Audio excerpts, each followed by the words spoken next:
indeed, Sandy. Now, to continue on a vaguely related theme, I'm going to use the upcoming state visit and indeed the press conference I referred to earlier between Trump and Starmer as a vehicle with which to highlight the absurdity of many of the policies concerning land use and environmental schemes and all the rest of it. But this is what the American president had to say about the inheritance tax that's to be imposed upon farmers. And of course, just before we watch the clip, I should remind you that the projection was that it would yield £500 million in a year, which is as much as the National Health Service spends in one day.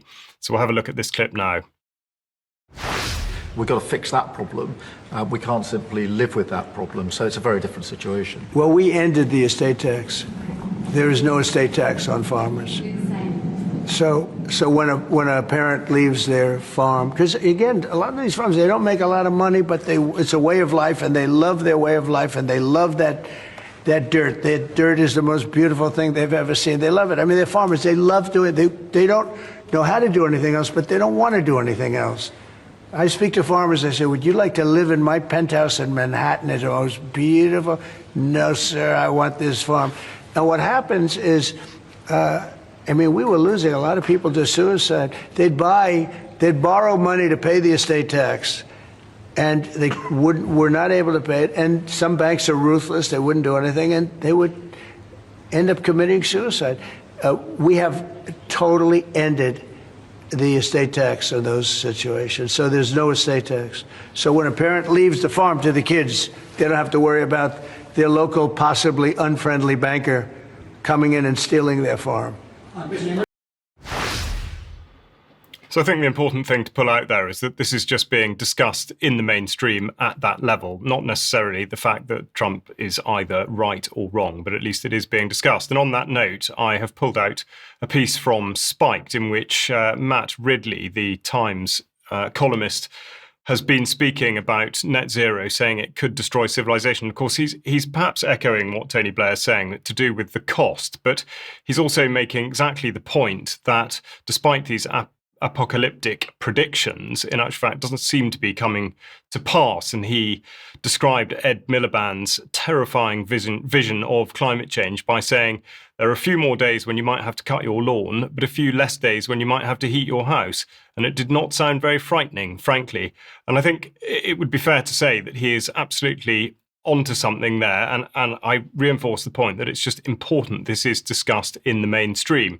Now, returning to Trump and Starmer, the other area, of course, which is highly contentious, is the renewable power agenda.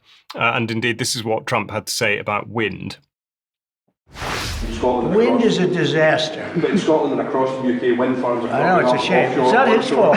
Well, I used to tell Alex Salmon. Have you spoken to the Prime Minister, and will you speak to the First Well, Minister? all I can do is give my wind. Look, wind is the most expensive form of energy, and it destroys the beauty of your fields and your plains and your waterways. And look out there. There's no windmills, but if you look in another direction, you see windmills. When we go to Aberdeen, you'll see some of the ugliest windmills you've ever seen. They're the height of a 50-story building. And you can take 1,000 times more energy out of a hole in the ground this big. This big. It's called oil and gas. And you have it there, the North Sea. This big, that nobody would even see. You can take 1,000 times more power, because the wind is intermittent, it doesn't work, it's extremely expensive. All the windmills are made in China. They used to be Germany and China, now they're mostly in China. They all come out of China. They say that the blades, which are carbon fiber, you can't bury. Oh, okay, you can't bury. What are you gonna do, dump them in the ocean someplace? Because they only last a certain period of time. And remember, a windmill has a life of 8 years, especially when they're out in the salty sea, and they start to rot and to rust. You have to replace them. It's very hard to replace them. Wind needs massive subsidy. And you are paying in Scotland and in UK and all over the place where they have them, massive subsidies to have these ugly monsters all over the place. It's very hard to disagree with anything that he says there, and one can't help but wonder how the conversation will go when it comes up at dinner with the King and Queen during this visit, but the points he makes specifically about subsidy and the destruction of the natural environment do seem to reinforce the sense of panic at trying to get all this stuff over the line before everybody realises what's going on. And we've had a recent announcement about incentives for buying electric vehicles and indeed an upgrade apparently of 27% of charging points for all the electric vehicles that the government's absolutely desperate for people to buy. Trump, having referred to Truth Social earlier in the censorship clip, has been, again, outspoken and saying, with regard to oil, that a vast fortune is to be made for the UK and far lower energy costs for the people.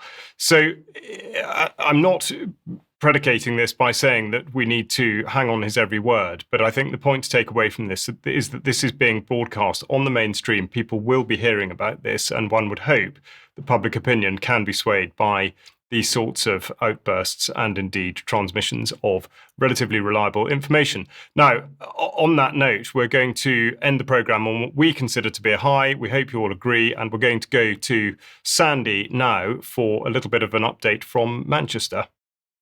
Yes, there was a bit of a win in Manchester where the clean owned saga finally was put to bed as more than 1,300 CAS, its clear air zone signs, were actually ditched and taken down, marking the end of the controversial scheme.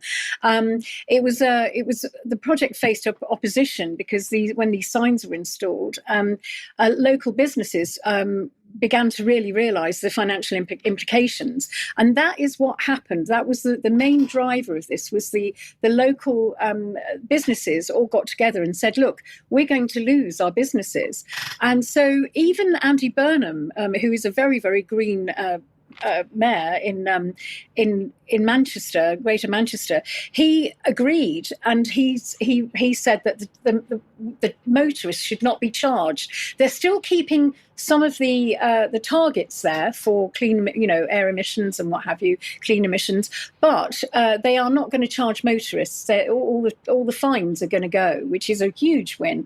The scheme reportedly cost more than 100 million, including installation contracts and enforcement measures, even as it was never became active. So they're still spending 86 million on it, but it means that the people won't be charged fines. So it's a partial win, but it's a win nevertheless, and it's part way to see that people are beginning to question really the implications and the financial implications of net zero.